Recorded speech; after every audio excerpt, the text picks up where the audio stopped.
Good day everybody! To this video guys, I'm going to share with you guys 12 herbal medicine. Herbal medicine nga makita diri sa among backyards guys. Sa among yuta nga gibantayan guys. Ayan. And kung bago kayo sa aking channel, please do subscribe my channel and hit the notification bell para updated kayo sa mga bagong video na i-upload ko. And kung gusto niyo yung mga video ko, paki-like na rin guys. Thank you so much everyone. Always thankful sa akong mga subscribers guys ug sa akong mga viewers. Thank you guys, thank you for your support. So ni ako karon diri sa tungod sa isa. Ayan guys, nakita ninyo ni nga dahon guys. Ani herbal medicine ni siya guys. Kaba siya nga dahon, turog-turog ang pangalan ani.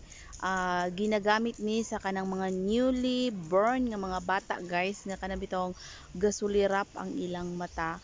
So, kuwaon nimo ning mga dahon, imo din ibutang sa unlan sa baby. And then, dili na dayon kini bitang magtagbo ang black sa mata sa bata. So, magtagbo man na sila, mura sila sulirap guys. So, mao ni siya ang tambal guys. Gitawag ni sa akong mother og dahon sa turog-turog. So, turog-turog siya. So ang dahon sa turog-turog, pangwaon nimo, imo na yung ibutang sa ilalom sa unlan sa bata, sa newly born. Mao na siya daghan kina diri guys. Tan-awon gyud nato guys. Here we go. Yan guys, atong adtuon ang isa ka punuan sa turog-turog guys. So among mga silingan guys, mangayo pod ani. Dili pa ko malimot guys nga nakalaag diri ang akong mga pag-umangkon no sa laing city. So nakaanhi diri. So mao to ang nahitabo no, newly born nga bata no nga gasulirap yang mata no. So nagdali kuha si mother sa mga dahon sa turog-turog o gibutang sa unlan ani. Gani gipadala gid namo nga unlan guys sa bata pag uli nila. Hopefully nga dili na magsulirap ang mata atong bata. Ayan guys. Layo siya diri sa balay guys, pero sakop gyapon siya sa yuta nga among gibantayan. So ayan. Yang ako guys bisag dool ra kaya akong gibaklayan. Ayan guys, mo na siya iyang punuan guys. Mao po din na iyang dahon. No, gagmay siya dahon guys. So super blessed kayo mi diri nga naami mga herbal nga makita diri sa among palibot guys. Tan-awon gyud nato iyang dahon guys, gagmay siya. Ayan guys, mo na iyang punuan guys. So mo na iyang dahon. Ayan, nagsingkit man gud sila diri guys na ay sa kapunuan nga. Ayan, mo na iyang dahon guys, gagmay siya guys kana.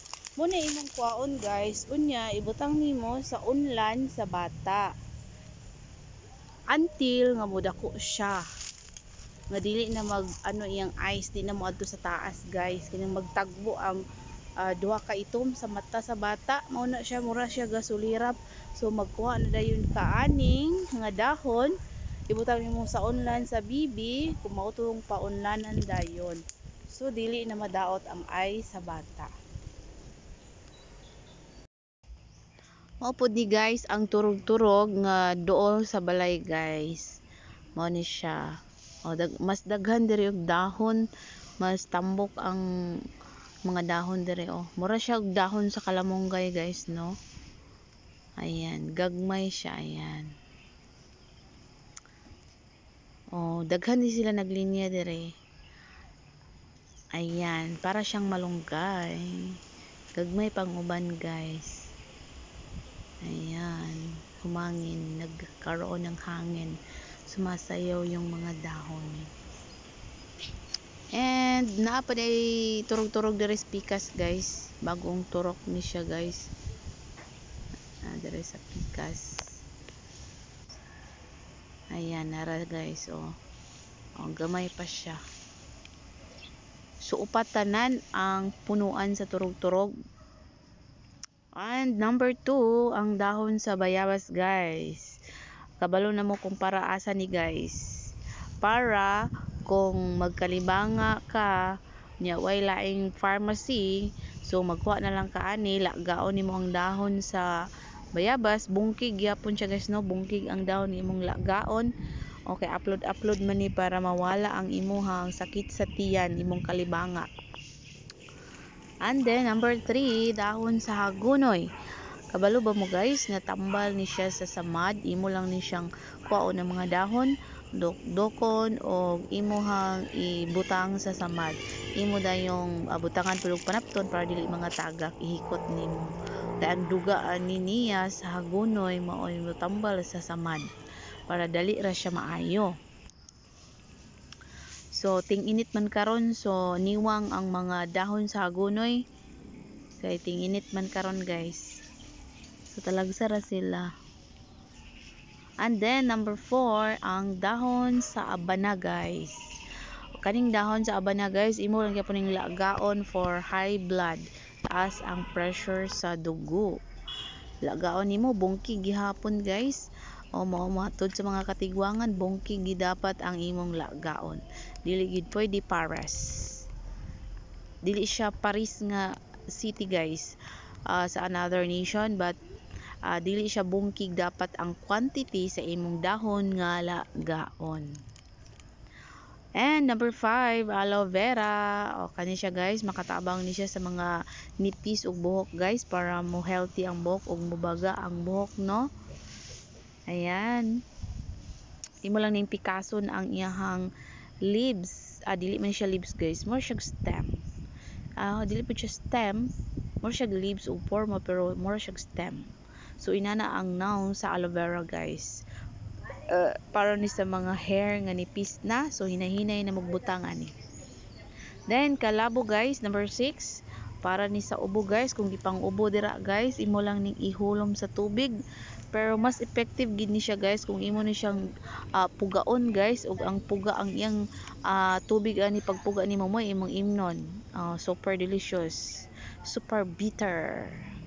Pero makatambal gid siya, mas effective siya guys kaysa imong ihulom lang sa init nga water. Number 7, helbas. Mao ni siya guys, ang imong hagyapon ni siyang pugaon kung gikabuhi ka. Pugaon nimo, imnon nimo ang iyahang duga guys para maulyan ang imong kabuhi. Ayan, super amazing kayo ang mga herbal sa atong palibot. Dahon sa alamay. Ang dahon sa alamay imong kuhaon guys, ipaspas sa imong katol nga parts, dayon ibitay ang dahon sa inyong abuhan para maulyan ka. Number 9, ang kalamunggay guys or moringa. Yan guys, imo lang ning utanon guys, daghan kay sakit ang maulyan ani. Ayan, kusog kayong hangin guys, nagsayaw-sayaw ang mga dahon sa kalamunggay. Do na pa di ay guys, kung na-hangover ang usa ka tawo guys, magdali-dali lang din kag utan og kalamunggay, maulian na dayon ka ani sa imong hangover.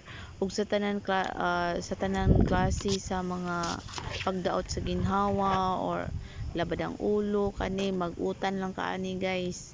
Matingala lang ka guys nga medyo mo arang-arang ka, panington kag dagko kayong singot guys, maulian na dayon ka.